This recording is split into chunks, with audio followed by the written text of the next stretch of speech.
दयते विवेकः। जब कई जन्म के भाग्य जागृत होते हैं ना, उन भाग्य जागृति होने से हमें सत्संग की प्राप्ति होती है। भाग्योदयन बहुजन्म समर्जते, एक जन्म का नहीं, जब कई जन्म के जब भाग्य जागृत होते हैं तब हमको सत्संग प्राप्त होता है, यह कथा प्राप्त होती है। सत्संगम मम च लभते, लभते प्राप्यते वा सत्संगः। अब लाभ क्या मिलता है महाराज? वेदों में कहा तो कि जब कई जन्म के भाग्य जब जागृत होते हैं तब हमको सत्संग मिलता है, लेकिन सत्संग से लाभ क्या है, क्या विशेषता है महाराज? इस कथा से क्या लाभ है, इस सत्संग से क्या लाभ है? तो अज्ञान है तो कृत मोह मदांधकार, नासम विधाय ही तदो दयते विवेकः। अज्ञान हेतु कृत अर्थात अज्ञानता के कारणवश जो हमारे मन में एक मोह की उत्पत्ति होती है। हाँ, कैसा मोह महाराज? ये मेरा, ये मेरा, ये मेरा, ये मेरा। इसी के लिए तो आजकल हम सब जीते हैं। हमारा जन्म क्यों हुआ? बोले हमारा जन्म तो केवल गोविंद नाम संकीर्तन करने के लिए हुआ, प्रभु की कथा सुनने के लिए हुआ। लेकिन जैसे ही हम इस संसार में आए, इस संसार में आते ही हम इस संसार के हो गए हैं।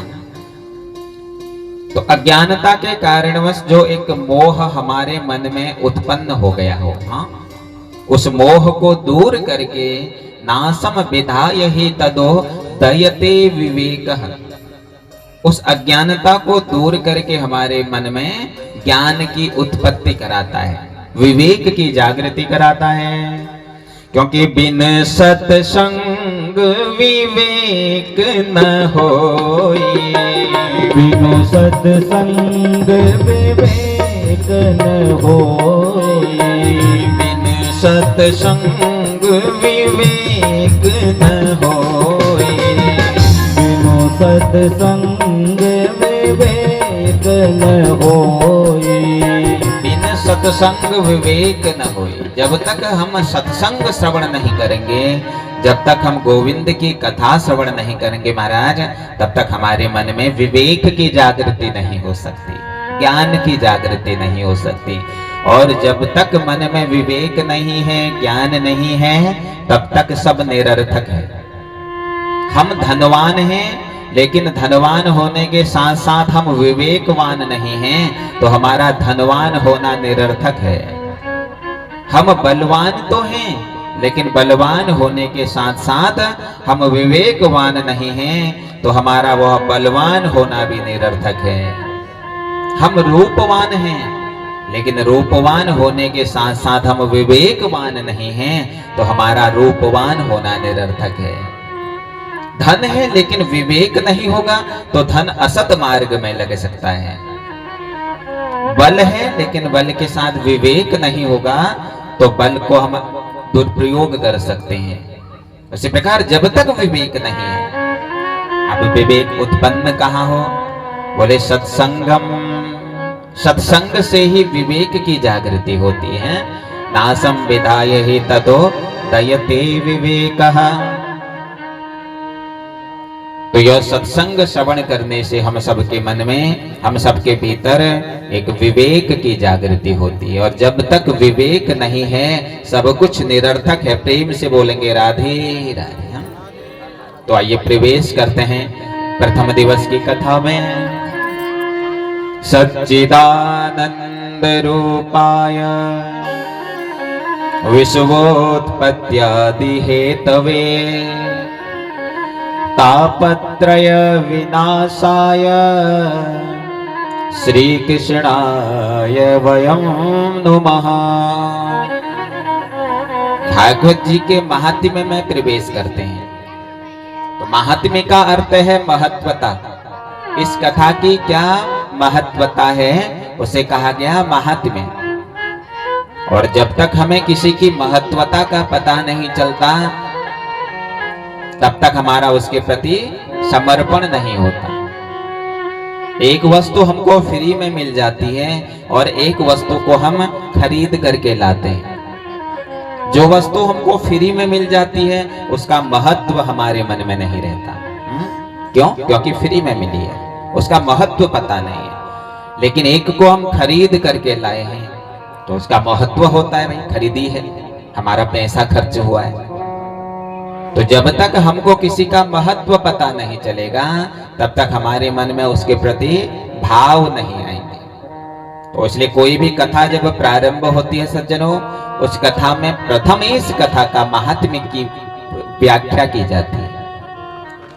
तो इस भागवत की क्या महिमा है? सर्वप्रथम यह भागवत किसने श्रवण करा और किस किस का उद्धार हुआ, उसके लिए भागवत की महात्म्यता की चर्चा करेंगे। कि सच्चिदानंद रूपाय विश्वोत्पत्त्यादि हेतवे तापत्रय विनाशाय श्री कृष्णाय वयं नुमः। जो प्रथम श्लोक भागवत की महात्म्य का है, इसमें भगवान का परिचय दिया गया है। अब भगवान कैसे हैं महाराज? बोले सत चित आनंद स्वरूपाय। भगवान का स्वरूप कैसा है? बोले भगवान का स्वरूप है सच्चिदानंद। अब सच्चिदानंद का अर्थ है, सत का अर्थ है सत्य, जो पहले था, जो अब भी है और जो अंत में भी रहेगा, ऐसे सत। और महाराज अगर भगवान को प्राप्त करना है ना, जीवन में पहले सत्यता को धारण करना होगा। अगर भगवान के भगवत तत्व की प्राप्ति करनी है माताओं, प्रथमेश जीवन में सत्य को धारण करना होगा। और जब जीवन में सत्य आ जाएगा तभी जीवन में राम आएंगे। जब जीवन में सत्य आएगा तभी जीवन में कृष्ण आएंगे। जब जीवन में सत्य आएगा तभी जीवन में माता भगवती आएगी। जैसे प्रथम स्वरूप है सत, दर्शाया गया। अगर भगवान को प्राप्त करना है तो प्रथम सत्यता जीवन में धारण करनी पड़ेगी। तो भगवान का स्वरूप प्रथम नाम है सत और दूसरा है चिद। चिद का अर्थ है प्रकाश, चिद का अर्थ है ज्ञान।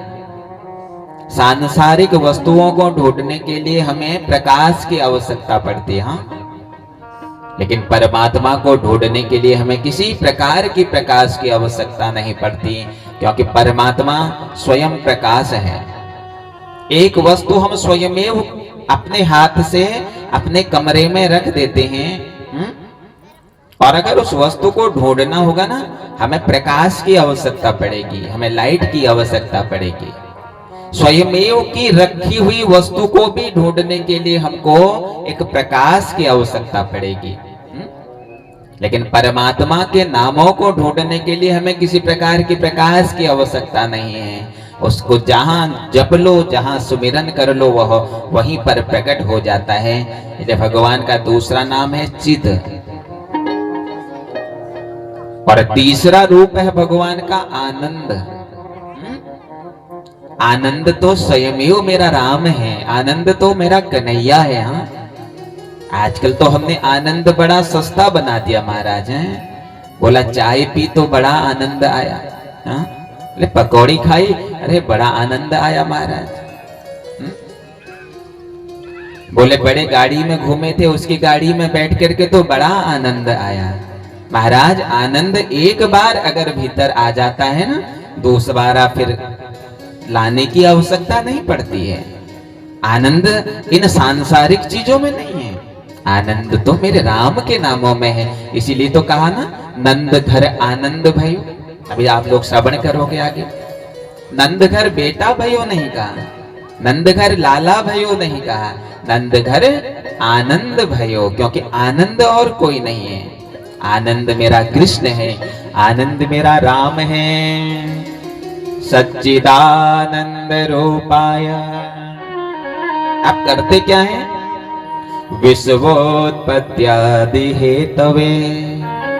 विश्वोत्पत्त्यादि हेतवे अर्थात जो संसार को उत्पन्न करते हैं, पालन करते हैं और अंततो गत्वा उद्धार भी कर देते हैं। विश्वोत्पत्त्यादि हेतवे, इस सृष्टि की जो रचना करते हैं, इस सृष्टि का जो पालन करते हैं और अंततो गत्वा जो इस सृष्टि का उद्धार कर देते हैं। विश्वोत्पत्त्यादि हेतवे तापत्रय विनाशाय, जो 3 प्रकार के तापों का समन करने वाले हैं। अब 3 प्रकार के ताप कौन कौन से हैं? आदि दैविक, आदि भौतिक और आध्यात्मिक, ये 3 ताप हैं। तीनों तापों को जो हर लेते हैं, तापत्रय विनाशाय श्री कृष्णाय वयम नुमः। ऐसे भगवान श्री कृष्ण को वयम नुमः, हम सब नमस्कार करते हैं। अहम आवाम वयम, अहम का अर्थ होता है मैं नमस्कार करता हूं, आवाम का अर्थ है हम 2 नमस्कार करते हैं, और वयम का अर्थ है हम सब नमस्कार करते हैं। और कैसे? केवल कृष्ण को ही नहीं, अभी तो राधा रानी सहित भगवान कन्हैया को हम सब नमन करते हैं। श्री कृष्णाय वयम नुमः। और दूसरे श्लोक में सुखदेव बाबा को नमन किया कि यम प्रवजंत मनुपेत मपेत कृत्यम द्वयपायनो विरह कातर आजुहाव पुत्रेति तन्मयतया तरवो विनेदो तम सर्वभूत हृदय मुनिमान तोस्मि। यम प्रवजंत मनुपेत मपेत कृत्यम, जैसे ही जन्म लिए महाराज सीधे वन की तरफ चले गए। कौन? सुखदेव जी। ना कोई संस्कार हुआ, बिना संस्कार के ही जैसे ही मातृगर्भ से उत्पन्न हुए, प्रकट हुए, सीधे जंगल की तरफ चले गए उस परमात्मा को प्राप्त करने के लिए। पीछे पीछे व्यास जी दौड़ रहे हैं, अरे पुत्र सुख रुक जा जरा सा। हाँ? और व्यास जी बोल रहे हैं, बेटे सुख जरा रुको बच्चे, कहां जा रहे हो? अभी कोई संस्कार तक तो तुम्हारा नहीं हुआ है। और तभी वृक्षों ने उत्तर दिया है। वृक्ष कहते हैं, अरे व्यास बाबा, इतने बड़े विद्वान होने के बाद भी तुम एक पुत्र वियोग में अपने बेटे के पीछे भाग रहे हो। व्यास जी, संतों का जन्म, वृक्षों का जन्म और नदियों का जन्म कभी अपने लिए नहीं होता। वृक्ष कबहु नहीं फल भखे और नदी न संजय नीर। अरे श्रवण द्वार वे संचरे साले सकल शरीर। व्यास जी, हम वृक्षों पर अनेक प्रकार के फल लगे रहते हैं, लेकिन हम उन फलों को स्वयमेव ग्रहण नहीं करते।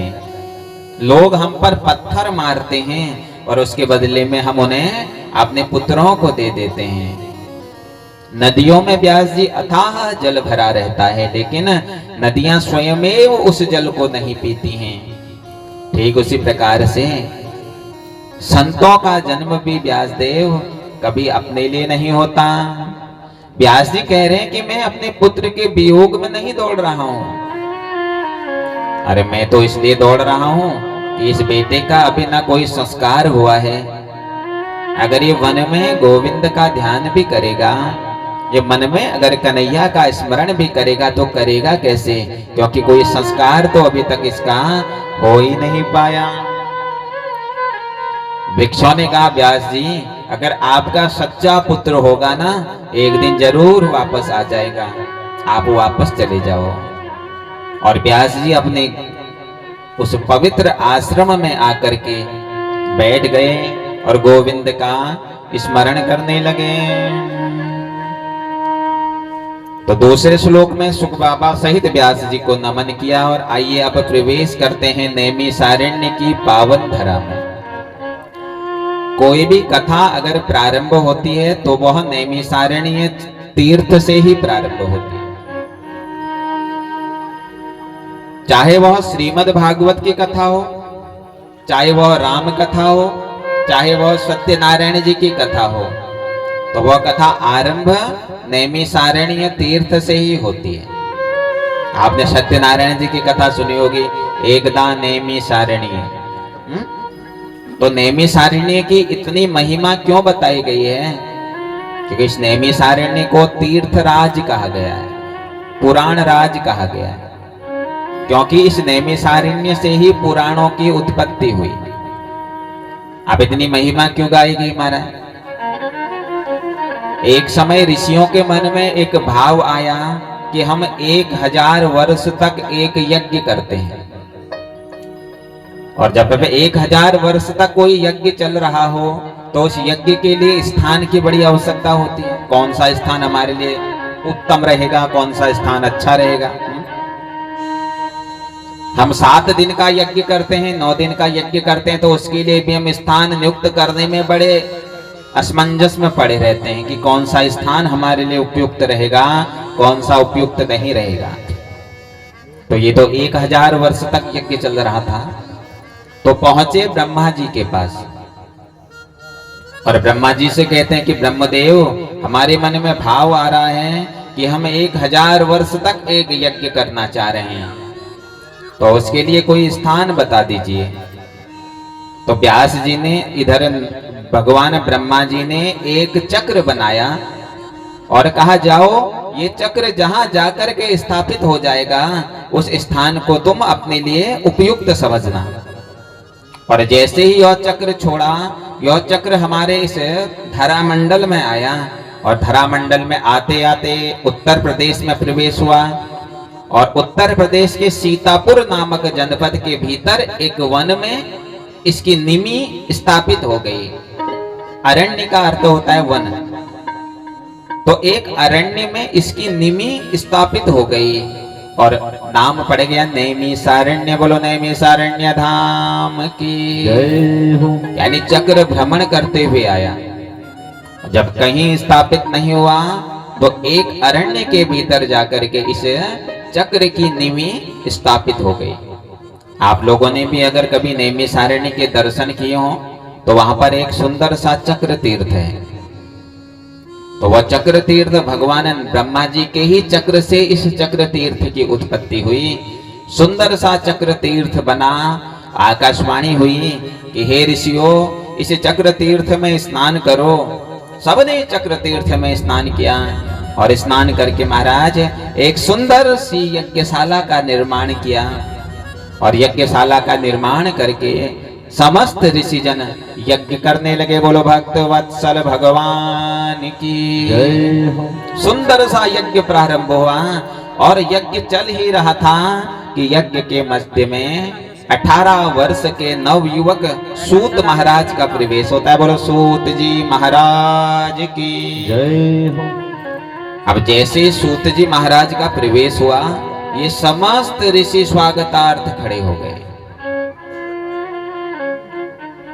बड़ा अचंबा हुआ सूत जी को, अरे मैं तो मात्र 18 वर्ष का बालक और ये इतने बड़े बड़े संत महंत मेरे स्वागत में क्यों खड़े हुए?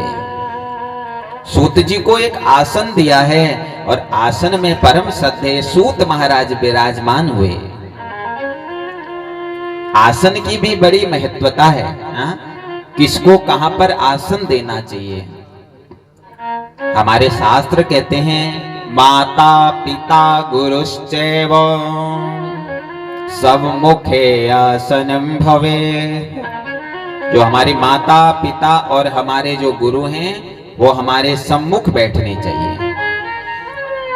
मित्रस्य आसनम, जो हमारा मित्र है वो हमारे दाएं तरफ बैठना चाहिए, और जो हमसे छोटे हैं वो हमारे बाएं तरफ बैठने चाहिए। ये आसन की महत्वता है। अब हम लोग भी कभी कभी बड़े असमंजस में पड़ जाते हैं। हम लोग जब घर में कर्म कांड करते हैं तो बड़े पंडित जी कहते हैं कि बाएं तरफ बैठ जाओ पत्नियों। अर्धांगिनियां अर्थात जो धर्म पत्नी है, धर्म पत्नी के भी कुछ समय के आसन बनाए गए हैं कि कब उसको दायां बैठना चाहिए, कब उसको बायां बैठना चाहिए। कुछ लोग उसको हमेशा बायां ही बैठा देते हैं, अरे बोले बाम बैठ जाओ तुम। कि व्रते वंदे विवाहे च चतुर्थी सह भोजने मखे दाने जपे श्राद्धे पत्नी तिष्ठति दक्षिणे।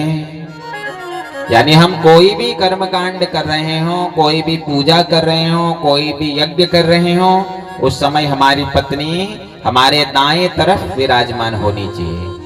अर्थात धर्म से संबंधित कोई भी कार्य हो रहा हो महाराज, उसमें पत्नी दाएं भाग में। यज्ञ कर रहे हो, पूजन कर रहे हो, कुछ भी हवन कर रहे हो, तो पत्नी दाएं भाग में। अब बाएं भाग में कब बैठनी चाहिए? बोले शयने भोजनी चेवो पाद प्रक्षालने वा अभिषेके यथा भावे पत्नी उत्तर तो भवे। अर्थात शयन के समय में, भोजन के समय में और अभिषेक के समय में पत्नी को वामांग होना चाहिए, क्योंकि पत्नी के साथ दो रिश्ते होते हैं महाराज। एक तो वो आपकी मित्र है और दूसरी वो आपकी पत्नी है। विवाह के समय में जब कन्या का पिता अपनी कन्या का अंगूठा वर को देता था, तो उस समय एक संकल्प देता था कि महाराज धर्म अर्थ काम मोक्ष ये चतुर्थ अवस्था में तुम मेरी इस कन्या को अपनी सहचरणी बना के रखना। तो सहचरणी का अर्थ होता है मित्र, यानी धर्म से संबंधित अगर कर्मकांड पूजन चल रहा हो तो हमारी पत्नी हमारे दाएं भाग में। तो ये आसनों की बड़ी महत्वता है। जो हमसे बड़े हैं, हमारे गुरुजी, हमारे माता, हमारे पिता, जिनसे हमने ज्ञान लेना है, वो हमारे सम्मुख बैठने चाहिए।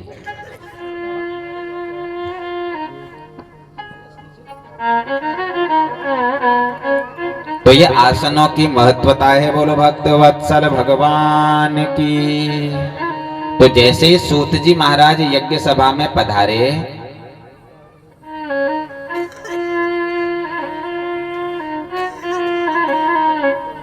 यज्ञ सभा में पधारते ही सब लोग खड़े हो गए महाराज। अब सूत जी को बड़ा अचंभा हुआ, अरे मैं मात्र 18 वर्ष का बच्चा और ये इतने बड़े बड़े संत मेरे स्वागत के लिए खड़े क्यों हुए? तो सूत जी को जब आसन दिया, सूत जी से रहा नहीं गया, पूछने लगे, महाराज कृपा करके जरा यह बता दीजिए, ना तो मैं तुमसे आयु में बड़ा हूं, ना बल में बड़ा हूं, ना धन में बड़ा हूं, तो तुम मेरे स्वागत के लिए क्यों खड़े हुए? तो तब बड़ा ही श्रेष्ठ प्रश्न देते हैं, उत्तर देते हैं, ये आयु वृद्धा बल वृद्धा धन वृद्धा तथैव च ते सर्वोपि ज्ञान वृद्धाश्च किंकिरा शिष्य किंकिरा। आयु वृद्धा बल वृद्धा धन वृद्धा तथैव च। महाराज आयु में बड़ा होना कोई बड़े होने की पहचान नहीं है, क्योंकि जब हम आयु में बड़े हो जाते हैं ना, तो हमारे भीतर भी एक प्रकार का अहंकार आ जाता है। एक छोटा सा बच्चा अगर हमको प्रणाम नहीं करता है तो हमारे भीतर का अहंकार बोलने लग जाता है, अरे देखो पोरो दिनों तो नानती ने आज मुको नमस्कार तक नहीं करना है, कस संस्कार दे रखे थे घर वाला तक है। तो ये क्या है? ये एक अहंकार है हमारे भीतर का, यानी हम बड़े हैं। आयु वृद्धा बल वृद्धा। अब थोड़ा सा बल अगर परमात्मा की कृपा से शरीर में ज्यादा हो जाए महाराज, फिर तो क्या बात है, अरे हम तो बलशाली हैं, है? बोलो राधे राधे। है? तो बल में भी बड़ा होना कोई श्रेष्ठता की निशानी नहीं है। धन वृद्धा। अब परमात्मा की कृपा से थोड़ा सा धन अगर अधिक हो जाता है महाराज, फिर तो बोलते ही नहीं किसी से, हैं? अरे हम ही सर्वस्व हैं, हम धनवान हैं। और ये तीनों चीजें सनेह सनेह समाप्त होने वाली हैं। जो बल आज से 10 वर्ष पहले शरीर में हुआ करता था, वो बल आज नहीं बचा, और जो बल आज है वो कल नहीं रहेगा। जो आयु 10 वर्ष पहले थी वो आयु अब नहीं रही, आज से 10 वर्ष बाद जो आयु वर्तमान में है वह भी नहीं रहेगी। लेकिन ज्ञान एक ऐसी चीज है महाराज, जो ज्ञान आज हृदय में उतर गया, आज से 10 वर्ष बाद वह ज्ञान कम नहीं होगा, बढ़ता रहेगा। ते सर्वोपि ज्ञान वृद्धाश्च। इसलिए गुरुदेव, हम जरूर आयु में तुमसे बड़े हैं, लेकिन आप हमसे ज्ञान में बड़े हैं। तो कृपा करके कोई ऐसी कथा सुना दीजिए जिस कथा को श्रवण करके हम सबका कल्याण हो जाए। क्योंकि महाराज हमको पता है कुछ समय के बाद कलिकाल आने वाला है, और कलिकाल में लोगों के पास इतना समय नहीं रहेगा कि वो बैठ करके भगवत नाम संकीर्तन कर सकें। तो कृपा करके कोई ऐसी चरित्र, कोई एक ऐसी कथा सुना दीजिए कि अज्ञान ध्वांत विध्वंस कोटि सूर्य समप्रभा सोताख्याहे कथा सारम मम कर्ण रसायनम। तो कोई एक ऐसी कथा सुना दीजिए महाराज कृपा करके, जो हमारे हृदय में जो विराजमान जो अज्ञान है उस अज्ञान को दूर कर दे। अज्ञान ध्वांत विध्वंस। हे सूत जी, आपके भीतर जो ज्ञान है ना, वो सहस्त्र कोटि सूर्य समप्रभ, अनेक सूर्यों के समान है। इसलिए कृपा करके महाराज कोई एक ऐसी कथा हमें सुना दीजिए जिस कथा को श्रवण करके हमारे भीतर भी जो एक अज्ञान बैठा है वो अज्ञान दूर हो जाए, और हम सब के हृदय में एक ज्ञान की ज्योत जल जाए। कोई ऐसा नाम हमको सुना दीजिए, कोई ऐसा चरित्र हमको सुना दीजिए जो हमारे इन कानों को रसायन की उपाधि दे दे, हमारे इस कानों में रसायन का काम करे। मम कर्ण रसायनम। पर रसायन में एक बहुत बड़ी विशेषता होती है। एक रसायन को अगर दूसरे रसायन में मिला दो तो एक नया रसायन बन जाता है। जो लोग विज्ञान के स्टूडेंट हैं उन्हें पता होगा, हाइड्रोजन को जब ऑक्सीजन से मिला दो तो जल बन जाता है, H2O। तो यानी हाइड्रोजन रूपी रसायन को जब ऑक्सीजन रूपी रसायन के साथ मिलाया जाता है तो एक जल रूपी रसायन की उत्पत्ति हो जाती है। इसलिए कृपा करके कोई एक ऐसी कथा हमको सुना दीजिए जो हमारे इस अज्ञान रूपी रसायन से मिले और ज्ञान रूपी रसायन के रूप में उसको परिवर्तन कर दे, हम सबका जो कल्याण कर दे। ऐसी कोई पावन दिव्य कथा हमको सुना दीजिए महाराज, क्योंकि हमको पता है चिंतामणि लोक सुखम सरदो स्वर्ग संपदा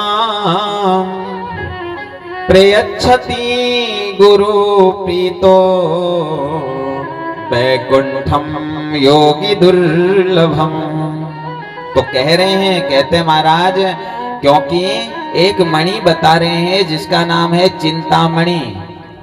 अभी चिंतामणि में क्या विशेषता है? चिंतामणि में ये विशेषता है, अगर चिंतामणि के समक्ष अगर अपनी चिंताओं को रखा जाए तो उसी समय वह चिंताएं दूर हो जाती हैं। लेकिन कह रहे हैं कि मनुष्यों की चिंता कभी समाप्त ही नहीं होती। प्रेम से बोलेंगे राधे राधे। कभी चिंता समाप्त हुई ना? पहले चिंता हुई महाराज, अभी छोटे थे, धीरे धीरे चिंता दूर हुई। कभी दुकान की चिंता लगी, चलो दुकान भी मिल गए। मकान की चिंता, मकान भी बन गया। तो चिंता तो कभी समाप्त होती ही नहीं, क्योंकि मनुष्य शरीर ऐसा है, एक चिंता पूरी हुई तो दूसरी चिंता उसके साथ चिपक करके आ जाती है। क्या हुआ महाराज? बोले बेटे का विवाह ही नहीं हो रहा है। चलो हो गया, अब के भो बोला अब नाती पोत नहीं होना है महाराज। ये साल है कि ब्याह करी, लेकिन कोई नाती नहीं होना है, पोत नहीं होना है। चलो नाती पोते भी हो गए महाराज, अब महाराज ये तो बड़े चंचल हो गए हैं, कहना नहीं मानते। चलो इस चिंता भी दूर हुई। तो चिंता तो ऐसी है महाराज जो कभी दूर ही नहीं होती है। तो चिंतामणि में भी वो विशेषता नहीं है जो व्यक्तियों की चिंताओं को दूर कर दे। और एक वृक्ष है जिस वृक्ष का नाम है कल्प वृक्ष। अब इस कल्प वृक्ष के नीचे भी जब आप खड़े हो जाओगे, जो मांगोगे कल्प वृक्ष वह तुम्हें दे देगा। लेकिन मनुष्य की आवश्यकताएं भी कभी पूरी नहीं होती हैं। तो कहने का तात्पर्य है, सूत जी महाराज से शौनकादि ऋषि कह रहे हैं कि महाराज कि चिंतामणि में भी वो सामर्थ्य नहीं है जो व्यक्तियों की चिंताओं को दूर कर दे, और कल्प वृक्ष में भी वह सामर्थ्य नहीं है जो व्यक्तियों की आवश्यकताओं को पूरी कर दे। लेकिन हाँ, अगर गुरु वाक्यों में वो शक्ति है। प्रियच्छति गुरु प्रीतो, तो संतों की वाणी में, गुरुओं की वाणी में वह शक्ति है महाराज जो चिंताएं भी दूर कर देती हैं और चिंतन भी बढ़ा देती हैं। बोलो भक्त वत्सल भगवान की जय हो। इसलिए कृपा करके कोई ऐसा चरित्र, कोई ऐसी कथा हमको सुना दीजिए महाराज, जिस कथा को सुन करके हमारे भीतर विराजमान वह अज्ञान तिमिर दूर हो जाए। और तब सूत जी महाराज श्रीमद् भागवत कथा के विषय में बताते हैं। काल व्याल मुखग्रास तास निर्णासी हेतवे श्रीमद् भागवतम शास्त्रम कलोकीरेण भासितम। तो बताते हैं, कहते हैं ऋषियों, ये संसार कैसा है, संसार के बारे में बता रहे हैं। काल व्याल मुखग्रास, बिल्कुल अजगर जैसा होता है ना, ये संसार अजगर के समान है, अपना मुंह खोले हुए बैठा है।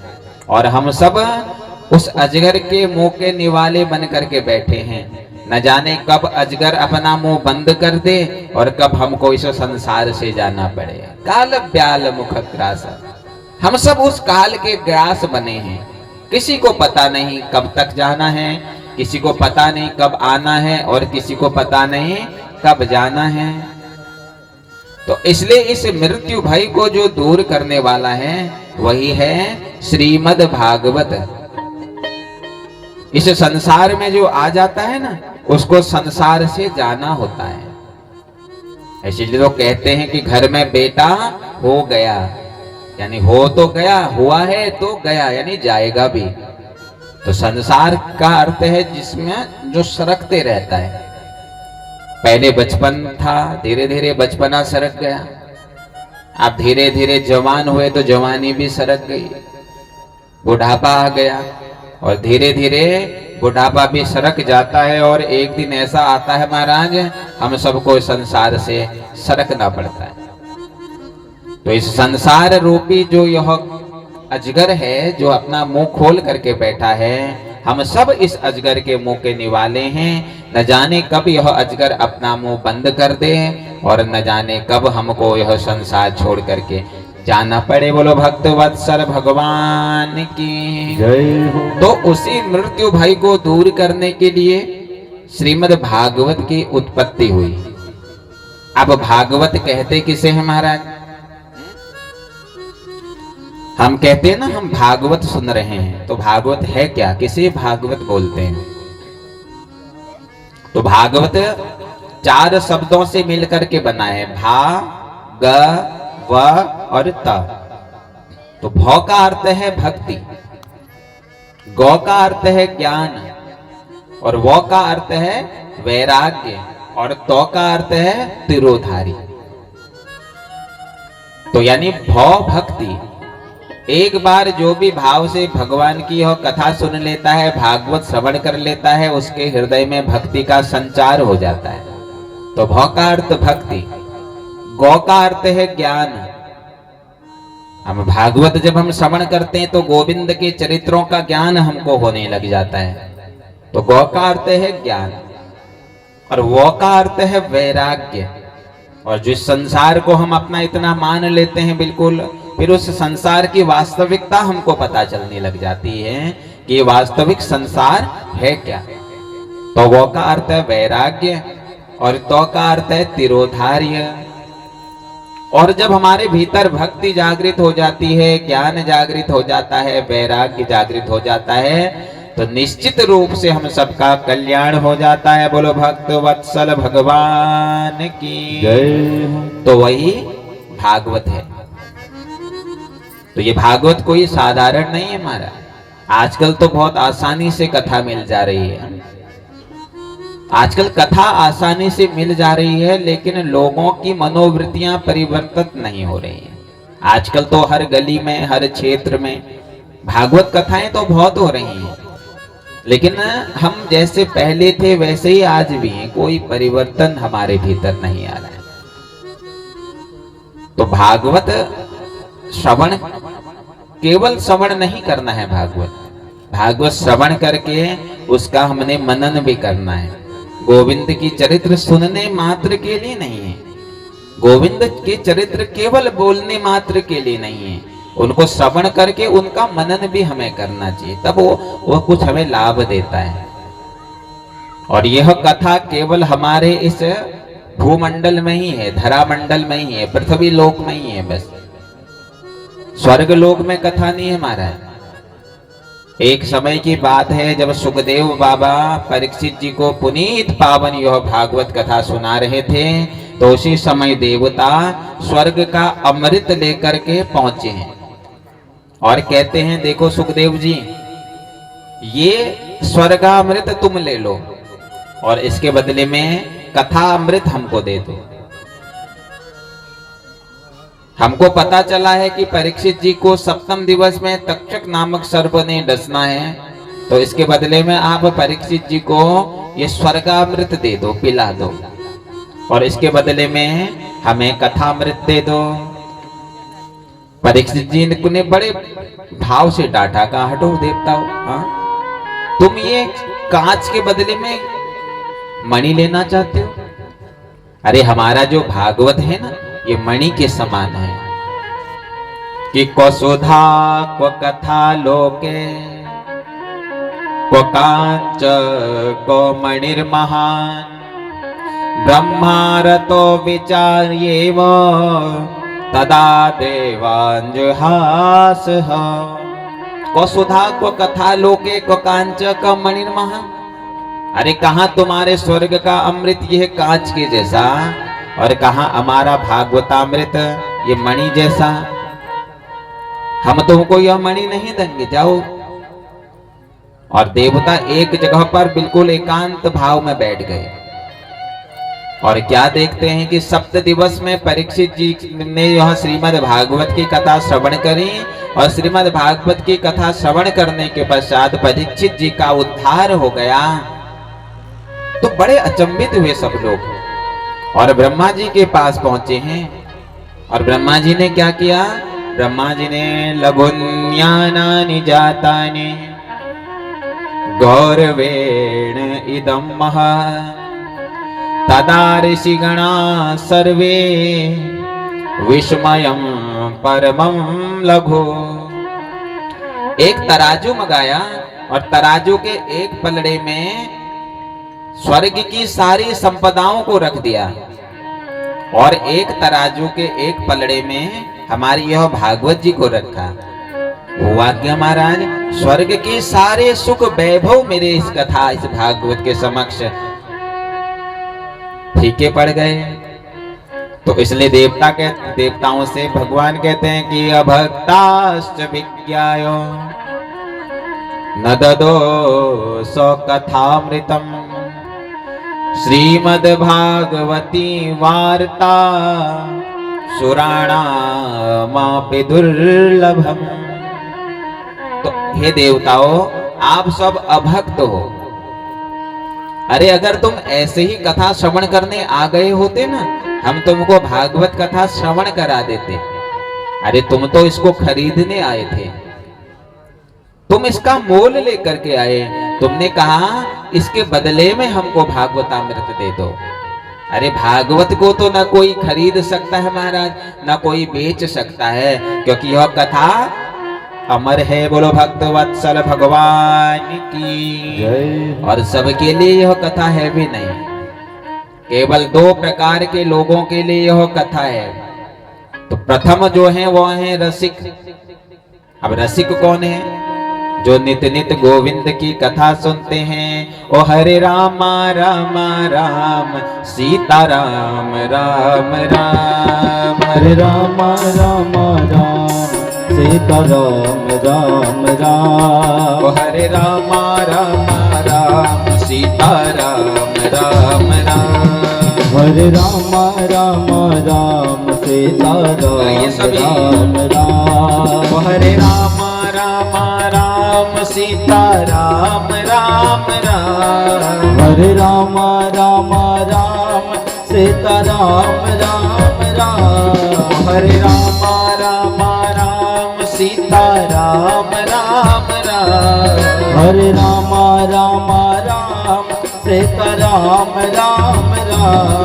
हरे राम राम राम सीता राम राम राम, हरे राम राम राम सीता राम राम राम। सीता राम राम राम सीता राम राम राम। सीता राम राम राम। तो रसिक कौन है? रसिक वो हैं जो नित नित भगवान की कथा सुनते रहते हैं और नित नित मन में भाव आते रहता है कि हमें भगवान की कथा और सुननी चाहिए। यह रसिक जो नित नित कथा के रस में डूबे रहते हैं, नित नित उस कथा में उसी को आनंद आता है। अरे मेरे तो गिरधर गोपाल में बस केवल भगवान की ही कथा सुनता रहूं। यह है रसिक। और भावुक कौन है महाराज? जिनके मन में भाव होता है कथा का। अरे कन्हैया का चरित्र कोई और सुनाए मुझे, भाव जिसके मन में हो। इन 2 ही लोगों के लिए यह कथा है बस, एक तो रसिक और एक भावुक।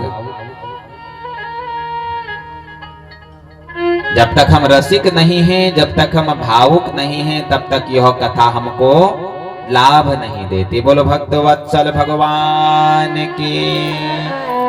तो सौनकादि ऋषि सूत जी महाराज से पुनः प्रश्न पूछते हैं और कहते हैं, महाराज जिस भागवत की तुम इतनी बड़ी महत्वता को गा रहे हो, कृपा करके यह बताओ कि यह भागवत की उत्पत्ति कैसे हुई, कहां से भागवत उत्पन्न हुआ और कैसे हम तक पहुंचा, जरा इस बारे में बताओ। तो तब ऋषियों को सूत जी कहते हैं, महाराज यह जो भागवत है ना, यह वेदों का पका हुआ फल है, बिल्कुल बिल्कुल पका हुआ फल। अब सौनकाद ऋषि कहते हैं, महाराज अगर पका हुआ फल है तो जब यह पृथ्वी में आया होगा तो फट गया होगा। पका हुआ है और पका हुआ फल जब भूमि में गिर जाता है तो साबुत तो बचता ही नहीं है, फट गया होगा। अरे बोले फटा भी नहीं, बिल्कुल साबुत है। बोले कैसे? बोले महाराज अगर ये सीधे पृथ्वी में आया होता तो फट गया होता, लेकिन ये डाली से डाली, डाली से डाली, डाली से डाली होते हुए हम तक पहुंचा। तो प्रथम इस भागवत रूपी फल की उत्पत्ति नारायण रूपी डाली में हुई, और नारायण रूपी डाली से कहां आया? ब्रह्मा रूपी डाली में। अर्थात प्रथम नारायण भगवान ने यह भागवत ब्रह्मा जी को सुनाई, और फिर ब्रह्मा रूपी डाली से कहां पहुंचा? नारद रूपी डाली में। अर्थात दूसरे बार फिर यह भागवत की कथा भगवान ब्रह्मा जी ने नारद जी को सुनाई। फिर नारद रूपी डाली से व्यास रूपी डाली में आया, यानी फिर नारद जी ने यह भागवत व्यास जी को सुनाई। फिर व्यास रूपी डाली से सुखदेव रूपी डाली में आया, फिर व्यास जी ने यह भागवत सुखदेव जी को सुनाई, और फिर सुखदेव रूपी डाली से परीक्षित रूपी डाली में आया। अर्थात फिर सुखदेव जी ने यह भागवत परीक्षित जी को सुनाई। इस प्रकार से यह भागवत शिष्य प्रशिष्य के माध्यम से हम सबके मध्य तक पहुंची। बोलो भक्त वत्सल भगवान की जय। तो श्रीमद् भागवत के 6 वक्ता हैं और 6 श्रोता हैं। जिस प्रकार रामचरितमानस के 4 वक्ता 4 श्रोता, वैसे श्रीमद् भागवत के 6 वक्ता हैं और 6 ही श्रोता हैं। प्रथम वक्ता हैं भगवान नारायण और श्रोता हैं भगवान ब्रह्मा जी। दूसरे वक्ता हैं भगवान ब्रह्मा जी और श्रोता हैं नारद जी। तीसरे वक्ता हैं नारद जी और श्रोता हैं व्यास जी। और चौथे वक्ता हैं व्यास जी और श्रोता हैं सुखदेव जी। पांचवें वक्ता हैं सुखदेव जी और श्रोता हैं परीक्षित जी। और छठे वक्ता हैं शौनकादि सूत जी और श्रोता हैं शौनकादि ऋषि। बोलो भक्त वत्सल भगवान की जय। तो श्रीमद् भागवत के 6 वक्ता और 6 श्रोता, राम कथा के 4 वक्ता और 4 श्रोता। बोलो भक्त वत्सल भगवान की जय। तो इस प्रकार से यह भागवत रूपी फल हम सब तक पहुंचा। अब भागवत रूपी फल हम सब तक पहुंचा, लेकिन इस भागवत रूपी फल की जो सप्ताह जो विधि है, कितने दिन में सुना जाता है? 7 दिन में। तो सप्ताह विधि कहां से प्रारंभ हुई? ये तो अखंड है महाराज, विशाल है, लेकिन 7 दिन में श्रवण करने की विधि कहां से प्राप्त हुई? तो ये नारद जी से प्रारंभ हुई, शौनकादि ऋषियों से माध्यम से और नारद जी के माध्यम से प्रारंभ हुई। तो सूत जी ने पुनः शौनकादि ऋषि प्रश्न करते हैं, कहते महाराज ये तो बड़ी अचंभे की बात कह रहे हो आप। नारद जी एक जगह पर एक क्षण से ज्यादा रुक नहीं सकते, और जो शौनकादि जो ऋषि हैं, ये शौनकादि ऋषि भ्रमण करते रहते हैं। तो ऐसा संयोग कैसे बना? और तब कथा सुनाते हैं, बड़े दिव्य सी। बोलो ना भगवान की जय हो। एकदा हि विशालाया चत्वार ऋषयो मला सत्संगार्थ समायाता दुदुसो तत्र नारदम। एक समय की बात है, एकदा ही विशालायाम, ये जो 4 ऋषि कुमार हैं, सनत, सनंदन, सनातन और सनत कुमार, ये कहां पहुंचे थे? बद्रीनाथ। अब बद्रीनाथ में भगवान का सत्संग करने के लिए पहुंचे थे। और तभी क्या देखते हैं? तभी देखते हैं कि दूर से नारद जी आ रहे हैं। बड़े प्रसन्न हो गए, नारद जी आ रहे हैं, क्योंकि जिसको उसका संगति का व्यक्ति मिल जाता है तो वो बड़ा प्रसन्न हो जाता है। समाज में भी हम सब अपने संगति के ही लोगों को ढूंढते हैं। जो मदिरा पीने वाला होगा वो ढूंढेगा, भैया कहाँ बैठा होगा मेरा मित्र। जो चरस पीने वाला होगा वो ढूंढेगा, कहाँ होगा मेरा मित्र। जो जैसा होता है वो वैसा ही मित्र ढूंढता है, और जो सत्संगी होता है वह सत्संगी को ही मित्र ढूंढता है। प्रेम से बोलेंगे राधे राधे। और जैसे ही नारद जी आए ना, नारद जी को देख करके बड़े प्रसन्न हो गए। अरे नारद भैया आ रहे हैं, नारद भैया आ रहे हैं। और जैसे ही नारद जी आए, नारद जी का मुंह लटका हुआ है। अरे भैया क्या बात नारद जी? कि कथम ब्रह्मा दीन मुखः कुतश्चिंता तुरो भवान त्वरितं गम्यते कुत्र कुतश्चागमनं तव। अरे नारद जी कहां से आ रहे हो आप? क्या बात हो गई? हाँ, तुम्हारा मुख ऐसे लटका हुआ है कि ऐसा लग रहा है कि किसी कृपण का धन किसी ने चुरा लिया हो। अरे नारद जी हम सब सत्संगी हैं, भगवान के भजन करने वाले हैं, और हमारे मुख में ऐसी उदासी अच्छी नहीं लगती, क्योंकि राम के दास कभी ना हो उदास। क्या बात है बताओ? अरे हमारा धन तो राधा नाम धन है, राधा स्वरूप धन है। ओ हमारो धन राधा, श्री राधा श्री राधा। हमारो धन राधा, श्री राधा श्री राधा। हमारो धन राधा, श्री राधा श्री राधा। हमारो धन राधा, श्री राधा श्री राधा। हमारो धन राधा, राधा राधा राधा राधा। हमारो धन राधा, राधा राधा राधा राधा। हमारो धन राधा, राधा राधा राधा राधा। हमारो धन राधा, राधा राधा राधा राधा। परम धन राधा, श्री राधा श्री राधा। परम धन राधा, श्री राधा श्री राधा। जय हो आओ से जय हो।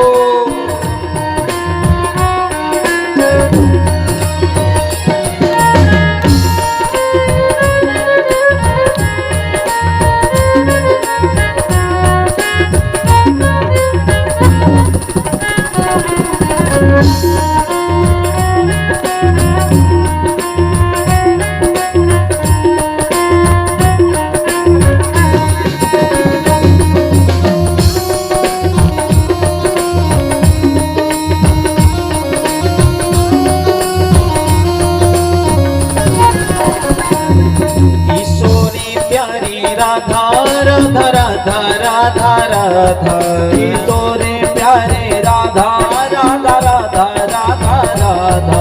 बरसाने वाली राधा राधा राधा राधा राधा। बरसाने वाले राधा, राधा राधा राधा राधा। हमारी प्यारी राधा, श्री राधा श्री राधा। हमारी प्यारी राधा, श्री राधा श्री राधा। हमारो धन राधा, श्री राधा श्री राधा। हमारो धन राधा, श्री राधा श्री राधा। हमारो धन राधा, श्री राधा श्री राधा। हमारो धन राधा, श्री राधा श्री राधा। बोलो भक्त वत्सल भगवान की जय। तो नारद जी महाराज रोने लगे। पुष्करम च प्रयागम च काशी गोदावरी तथा हरि क्षेत्र कुरुक्षेत्रम श्रीरंग सेतु बंधनम। रोते रोते नारद जी बोलने लगे, क्या बताएं भैया, पृथ्वी लोक को सर्वश्रेष्ठ लोक समझ करके मैं पृथ्वी में गया था। मैंने सोचा कि पृथ्वी लोक सर्वश्रेष्ठ लोक है, और जैसे ही मैं पृथ्वी में पहुंचा बड़ी अशांति मुझे प्राप्त हुई। नारद जी कहते हैं, मैंने सोचा चलो अब तीर्थ में जाते हैं। तो तीर्थ में पुष्करम च प्रयागम च काशी गोदावरी तथा हरि क्षेत्र कुरुक्षेत्रम श्रीरंग सेतु बंधनम। तो हरिद्वार आदि तीर्थों में जब मैं पहुंचा तो वहां पर भी मुझे शांति प्राप्त नहीं हुई, बड़ी अशांति प्राप्त हुई। फिर मैंने सोचा चलो घर के सदगृहस्थों के घर जाता हूँ, वैष्णवों के घर जाता हूँ। लेकिन जैसे ही मैं सदगृहस्थों के घर भी पहुंचा तो वहां तो और बड़ी अशांति फैली हुई। नारद जी कहते हैं, घर के बूढ़े बुजुर्गों को कोई पूछ नहीं रहा है। घर के बूढ़े बुजुर्गों से ना कोई राय ले रहा है, ना कोई मशवरा ले रहा है, कोई नहीं पूछ रहा है उनको। और घर के जो युवा पीढ़ी है, घर की जो बहुरानियां हैं, उन बहुरानियों का सर्वस्व चल रहा है। सौनकादि ऋषि कहते हैं, तो इसमें बड़ी बात कौन सी है? अरे नई पीढ़ी आगे बढ़ेगी तो नए विचार आएंगे। नारद जी कह रहे हैं, बिल्कुल महाराज, नए विचार आएंगे, लेकिन अगर कोई घर में शुभ काम हो रहा होता है तो ससुराल से साले साहब का परामर्श लिया जाता है, उसमें भी घर वालों को नहीं पूछा जा रहा है। नारद जी कह रहे मैं बड़ा दुखी हो गया। घर में अगर बड़े बुजुर्ग हैं तो बड़े बुजुर्गों से जरूर कुछ ना कुछ राय लेनी चाहिए, चाहे आप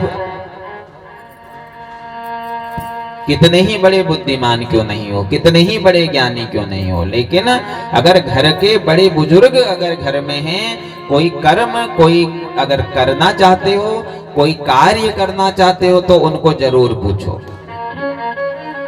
लेकिन आज के समय में सबसे बड़ी विडंबना यह है, घर के माता पिता को कोई नहीं पूछता। प्रेम से बोलेंगे राधे राधे।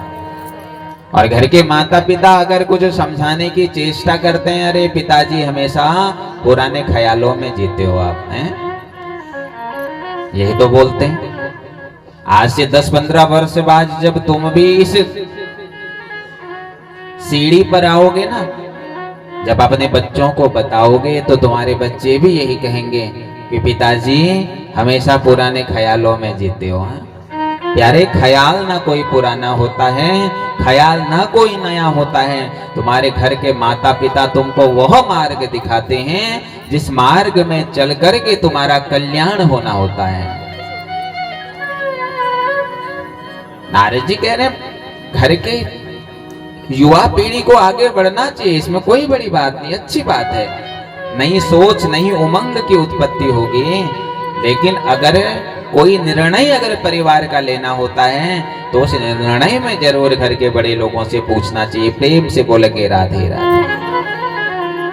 नारद जी का मन गृहस्थों में भी नहीं लगा, बोले यहां भी बड़ी अशांति फैली।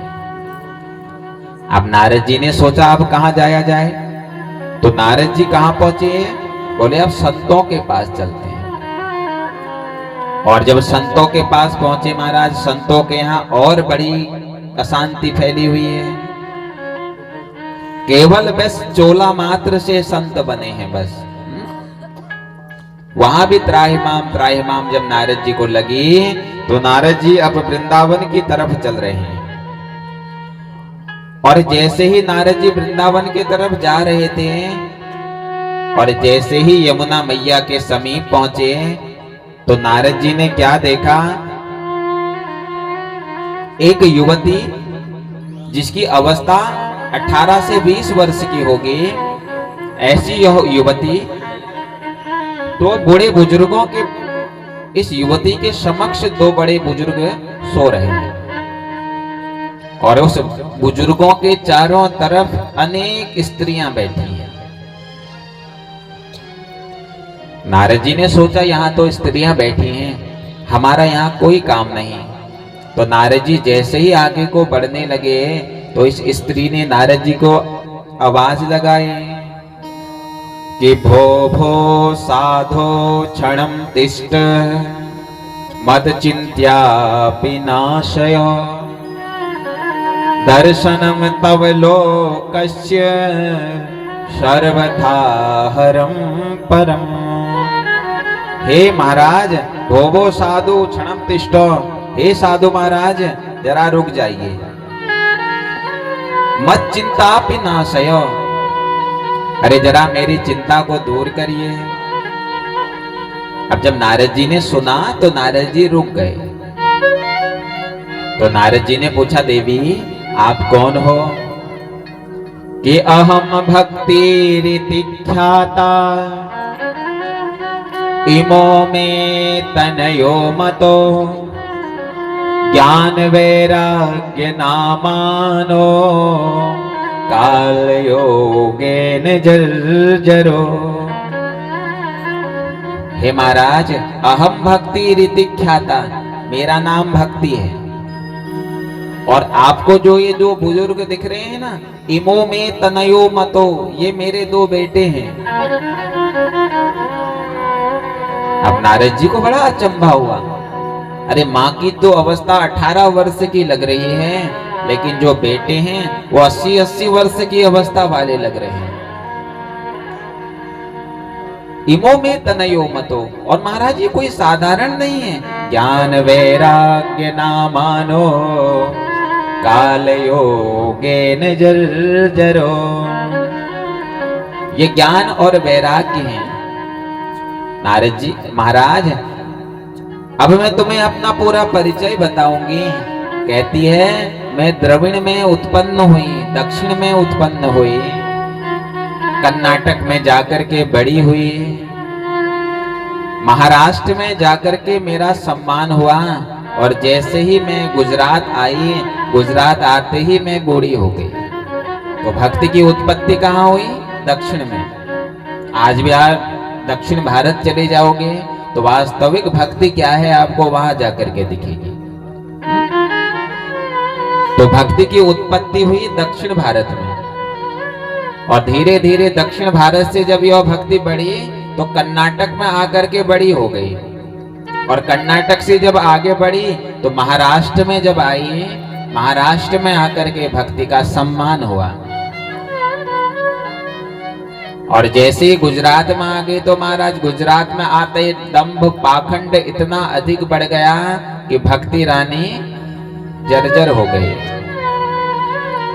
और कह रही है, जैसे ही मैं वृंदावन में आई, वृंदावन में आकर के मैं तो जवान हो गई, लेकिन मेरे जो बेटे हैं ये ज्ञान और वैराग्य ये दोनों बूढ़े हो गए। कह रहे हैं नारद जी से कि हे प्रभु, आजकल भक्ति तो सब कर रहे हैं, लेकिन स्वार्थवश।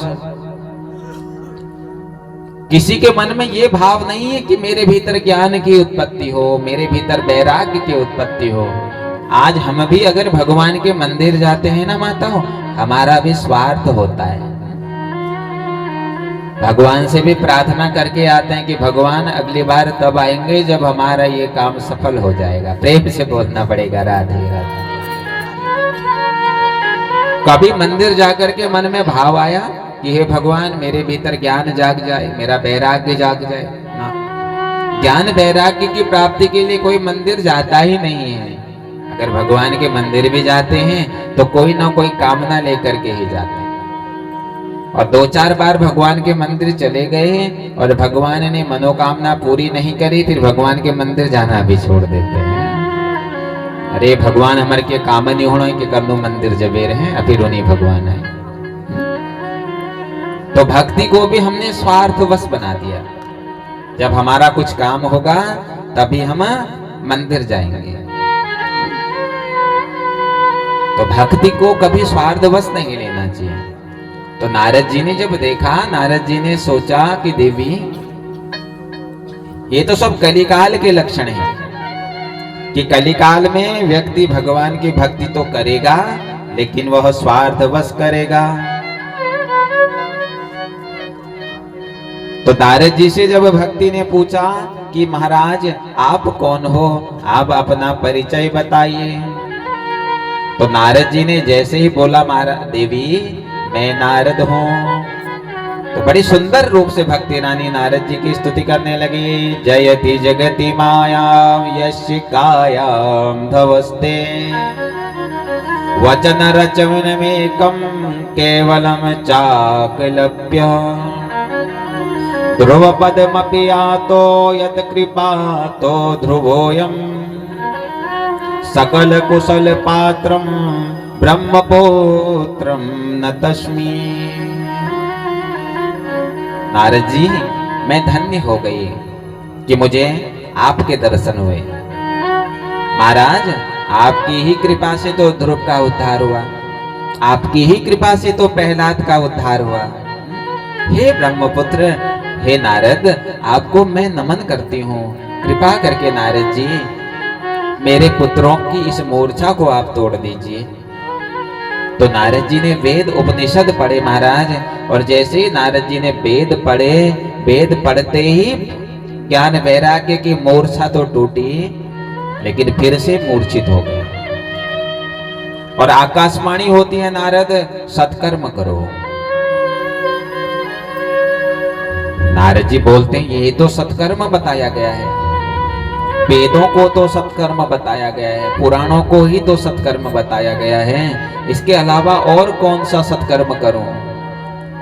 बोला नारद ये सत्कर्म नहीं है, सत्कर्म कुछ और है, जाओ पहले सत्कर्म करो।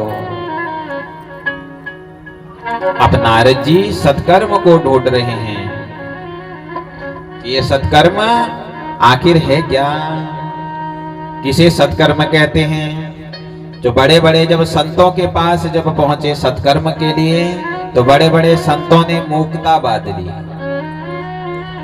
नारद जी बड़े दुखी हो गए कि आखिर ये सत्कर्म है क्या, किसे सत्कर्म कहते हैं। और इसी सत्कर्म को ढूंढने के लिए भैया मैं इस बद्रीनाथ की तरफ आ रहा हूं। अच्छा बस इतनी सी छोटी सी बात, और भैया तुम इतनी चिंतित होकर के आ रहे हो। अरे हम बताएंगे तुम्हें सत्कर्म क्या है। बोले क्या है। बोले सत्कर्म है श्रीमद् भागवतालापम सतुगीतः सुकादि भी। अरे सत्कर्म और कोई नहीं है, सत्कर्म है श्रीमद् भागवत। नारद जी हंसने लगे। नारद जी कहते हैं भैया ये क्या बात करते हो आप। अरे ये भागवत वेदों से ही तो उत्पन्न हुआ है। अरे जब वेद श्रवण करने से जब उनकी मूर्छा नहीं टूटी, तो तुम्हारा भागवत क्या कर लेगा। तो सौनकादि ऋषि उत्तर देते हैं, कहते हैं नारद जी कभी कभी वृक्ष वह काम नहीं कर सकता है जो फल कर सकता है। नारद जी एक बात बताओ, कहीं पर भंडारा चल रहा हो और भंडारे में घी कम हो गया हो, क्या दूध में पूरियां तली जा सकती हैं।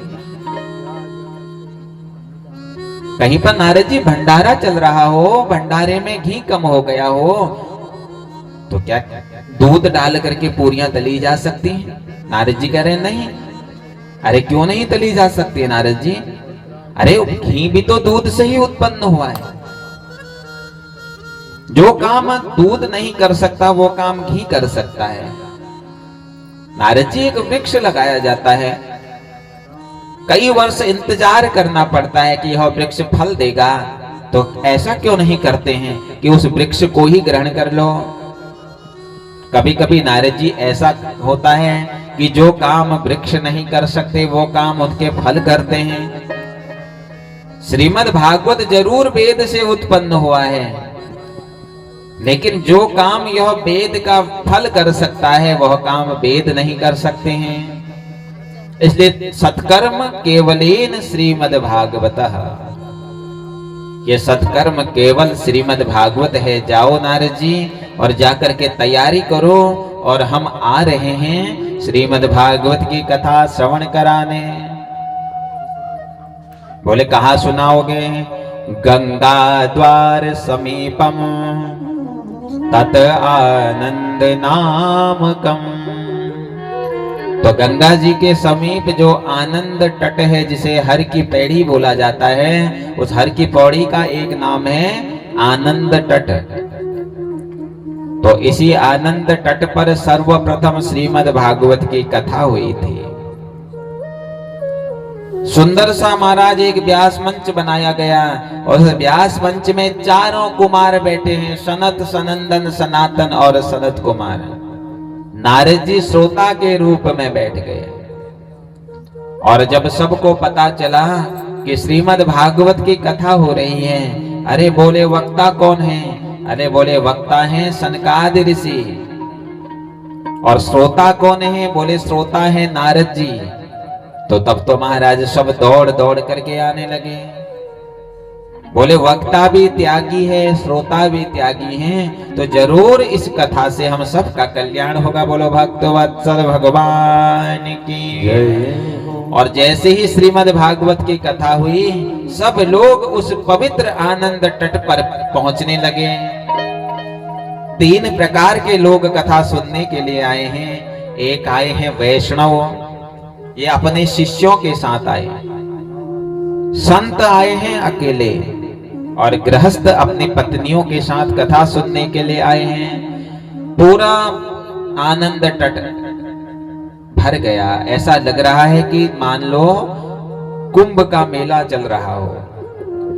और सुंदर भाव से यह श्रीमद् भागवत की कथा प्रारंभ हुई। और जब कथा प्रारंभ हो ही रही थी कि कथा के मध्य में भक्ति रानी अपने पुत्र ज्ञान वैराग्य के साथ प्रकट हो गई। बोलो भक्त वत्सल भगवान की जय हो। तो प्रकट ही नहीं हुई, ताता थैया करके नृत्य करने लगी। आइए हम सब मिल करके भाव से एक बार उस भक्ति स्वरूप में डूबते हैं। ब्रिज के नंद लाला श्री राधा जुके सांवरिया, सब दुख दूर होवे जब तेरा नाम लिया। ब्रज के नंद लाला श्री राधा जुके सांवरिया, सब दुख दूर हुए जब तेरा नाम लिया। सब दुख दूर होवे जब तेरा नाम लिया। सब दुख दूर होवे जब तेरा नाम लिया। ओ ब्रिज के नंद लाला श्री राधा जुके सांवरिया, सब दुख दूर होवे जब तेरा नाम लिया। सब दुख दूर होवे जब तेरा नाम लिया। जय हो।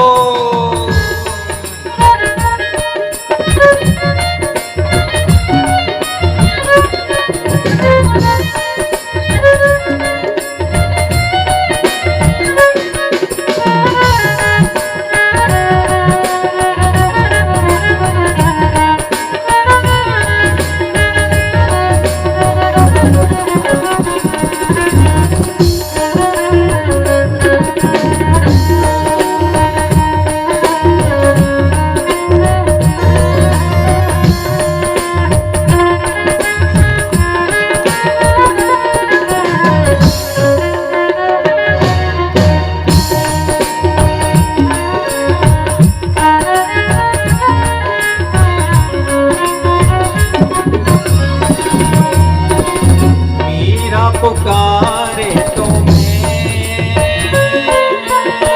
गिरधर गोपाला, मीरा पुकारे तुम्हें गिरधर गोपाला।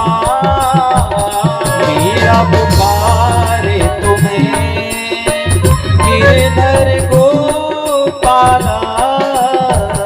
मीरा पुकारे तुम्हें गिरधर गोपाला। बन गया अमृतमय विष का भरा प्याला। बन गया अमृतमय विष का भरा प्याला। विष का भरा प्याला कौन बिगाड़े उसका, जिसे तूने राख लिया। सब दुख दूर होवे जब तेरा नाम लिया। ब्रज के नंद लाला श्री राधा जुके सांवरिया, सब दुख दूर होवे जब तेरा नाम लिया। सब दुख दूर होवे जब तेरा नाम लिया। जय हो।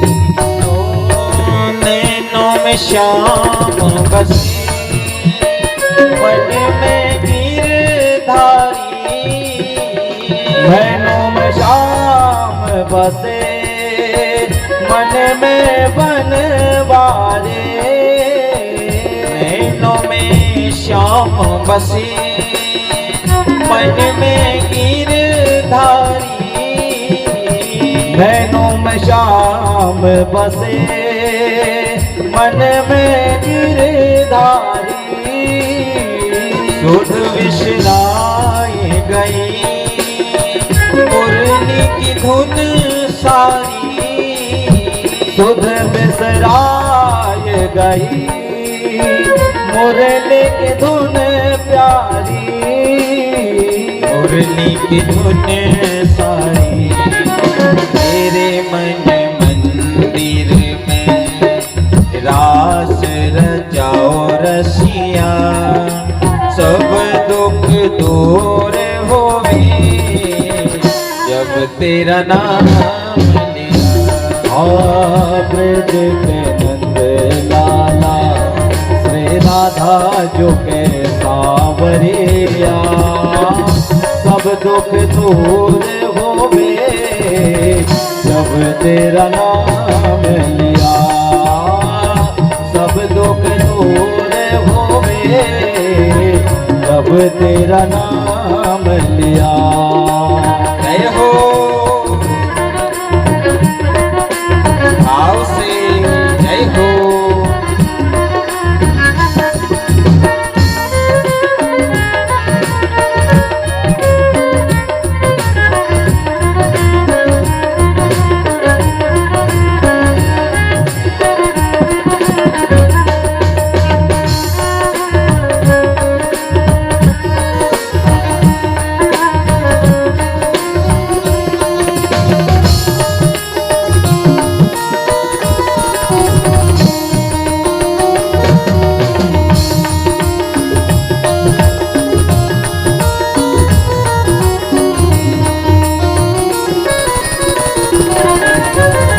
जब तेरे गोकुल में आई विपदा भारी, जब तेरे गोकुल में आई विपदा भारी, जब तेरे गोकुल में आई विपदा भारी, जब तेरे गोकुल में आए विपदा भारे, एक इशारे पे तूने सारी विपदा टारी, एक इशारे पे सारे विपदा टारे, सारी विपदा टारी।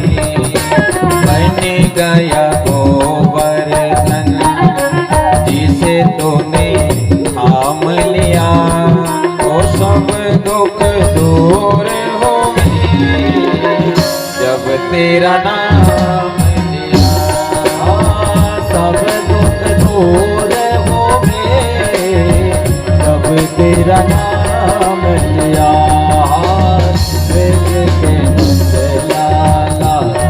श्री राधा जो के सावरिया, सब दुख दूर होवे जब तेरा नाम लिया, सब दुख दूर होवे जब तेरा नाम लिया, सब दुख दूर होवे जब तेरा नाम लिया, जब तेरा नाम लिया, जब तेरा नाम लिया, जब तेरा नाम लिया।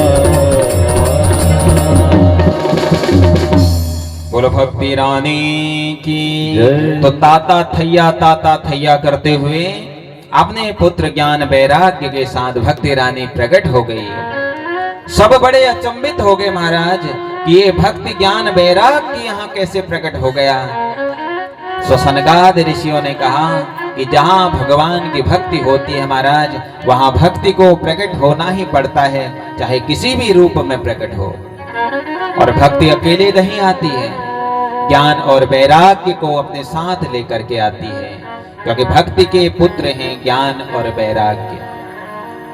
भक्ति ने नारद जी से पूछा कि महाराज, यह तो सारा पंडाल खचाखच भरा हुआ है, हमारे बैठने का स्थान कहाँ है, हम कहाँ बैठे?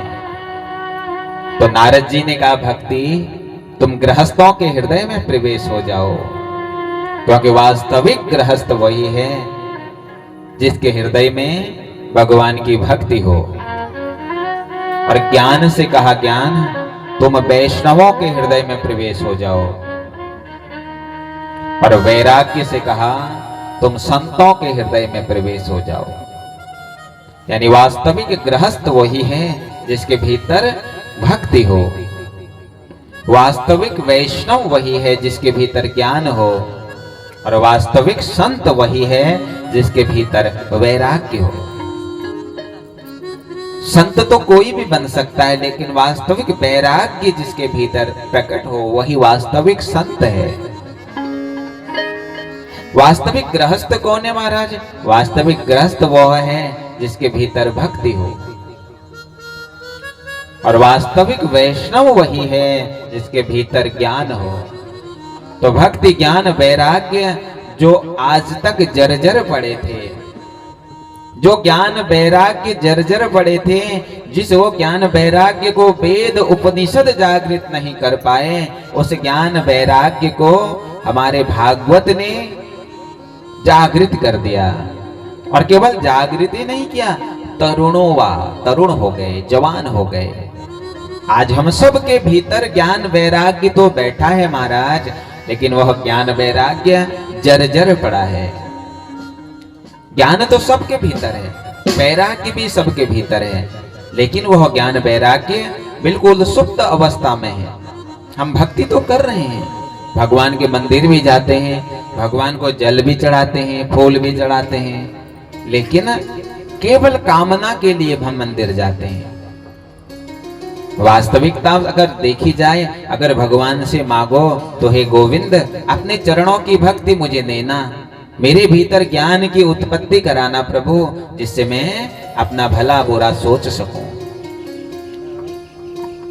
तो केवल जिसको वेद उपनिषद जागृत नहीं कर पाए, गीता जागृत नहीं कर पाई, रामायण जागृत नहीं कर पाया, उस ज्ञान वैराग्य को हमारे भागवत ने जागृत कर दिया। बोलो भक्त वत्सल भगवान की जय। इसलिए कहा कि सदा सेव्या श्रीमद् भागवती कथा, यस्य स्मरण मात्रेण हरिचित्तम समाश्रये। कहते हैं कि भागवत सदा सेव्या, सदा श्रवण करो इसको। अब कितना श्रवण करो महाराज? सदा सेव्या, रोज श्रवण करो। तब तक श्रवण करो जब तक कन्हैया तुम्हारे हृदय में आरूढ़ न हो जाए, चिपक न जाए। इतना श्रवण कर लो कि कन्हैया के साथ तुम्हारी संगति हो जाए। और जब कन्हैया हृदय में आरूढ़ हो जाता है, उसके बाद जीवन में फिर कोई आवश्यकता शेष नहीं रहती।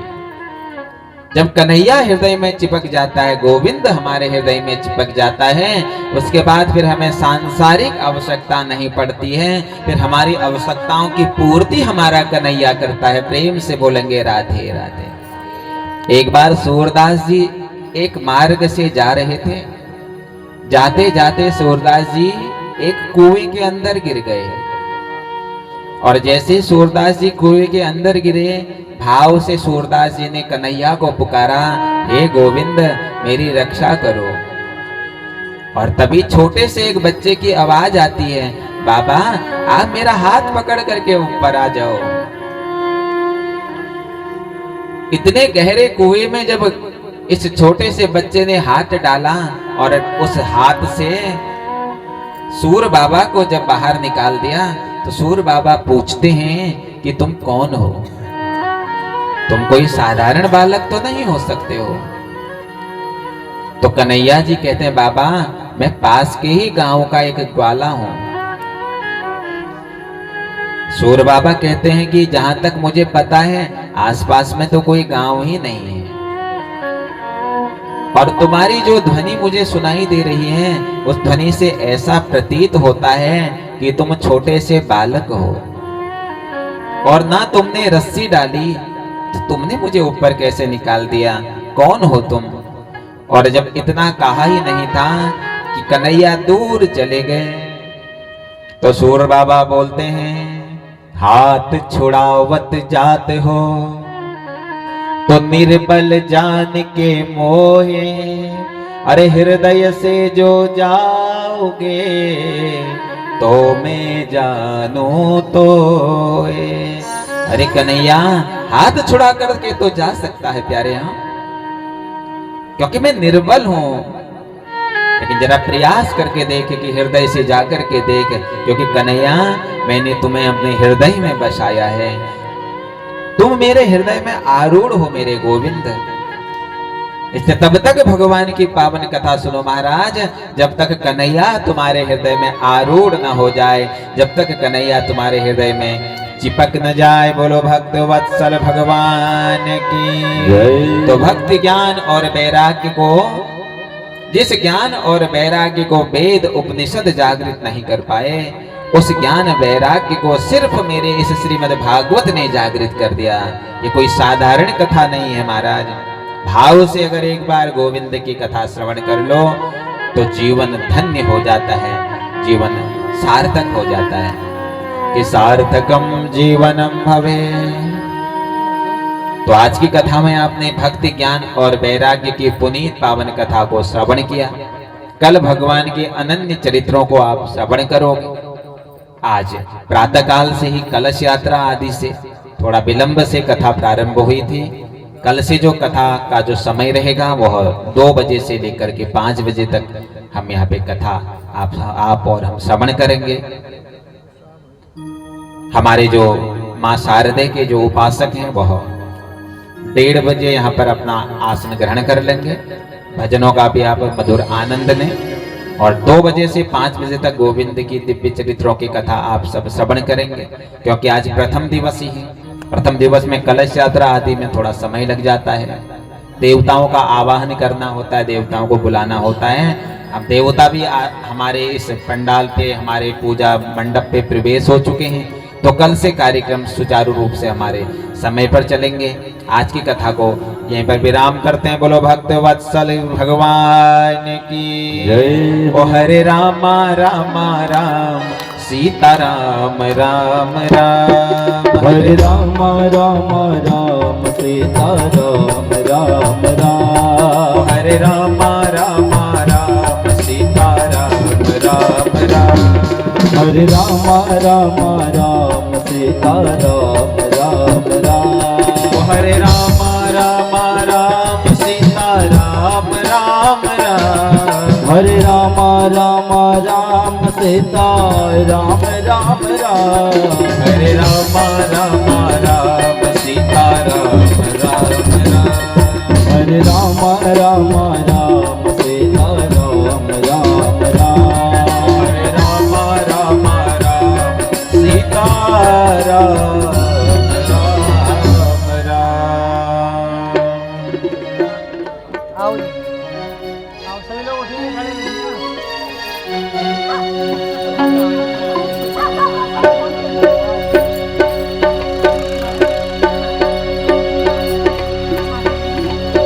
ओम चंद्रमा मनसो जात चक्षुः सूर्यो वजायत श्रोत्रागायुश्च प्राणश्च मुखादग्निर्जायत इदगुं हविः प्रजननं मे अस्तु दशवेरगुं सर्वगणगुं स्वस्तये आत्मसनि प्रजापनि पशुसनि लोकसनि भयसनि अग्निः प्रजां बहुलां मे करोत्पन्नं पयोरे तु अस्मासु धत्ता।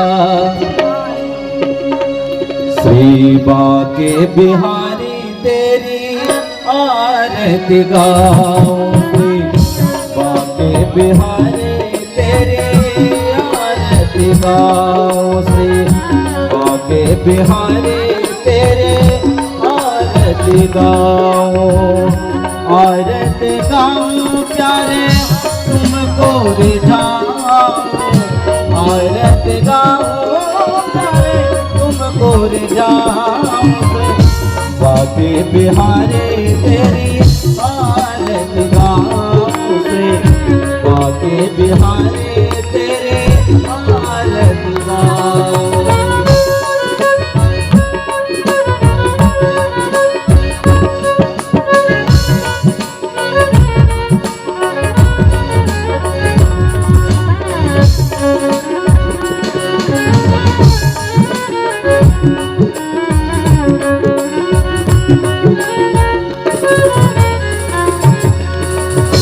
चरणों से निकली गंगा प्यारे चरणों से निकली गंगा प्यारे जिसने सारी दुनिया तारी जिसने सारी दुनिया तारी में उन चरणों के दर्शन पाऊं मैं उन चरणों के दर्शन पाऊं से बाके बिहारी तेरी आरत गाऊं से बाके बिहारी तेरी आरत गाऊं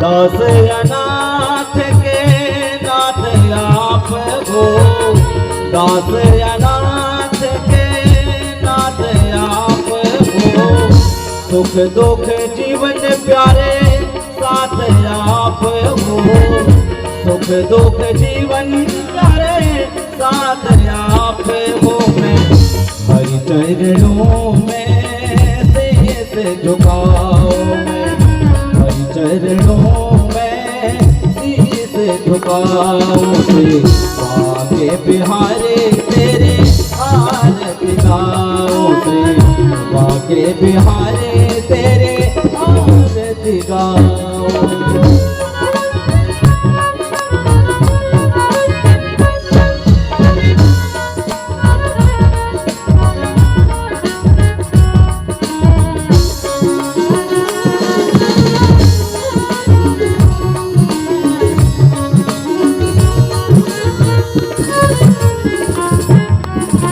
श्री हरिदास के प्यारे तुम हो श्री हरिदास के प्यारे तुम हो मेरे मोहन जीवन धन हो मेरे मोहन जीवन धन हो एक युगल छवे मन में बसाऊं मैं एक युगल छवे मन में बसाऊं से बाके बिहारी तेरे आरत गाऊं से बाके बिहारी तेरे आरत गाऊं से बाके बिहारी तेरे आरत गाऊं मैं आरत गाऊं प्यारे तुमको रे जाऊं आरत गाऊं प्यारे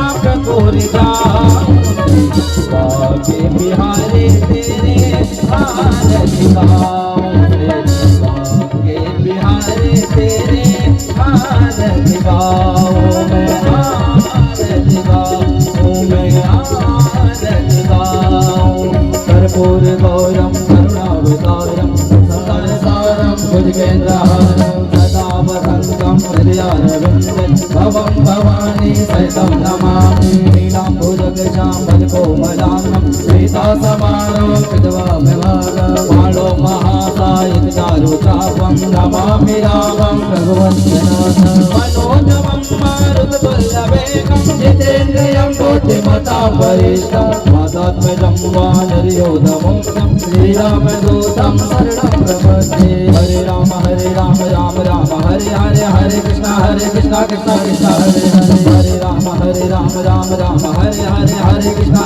कृष्णा कृष्णा हरे हरे हरे कृष्णा कृष्णा कृष्णा हरे हरे हरे कृष्णा कृष्णा कृष्णा कृष्णा हरे कृष्णा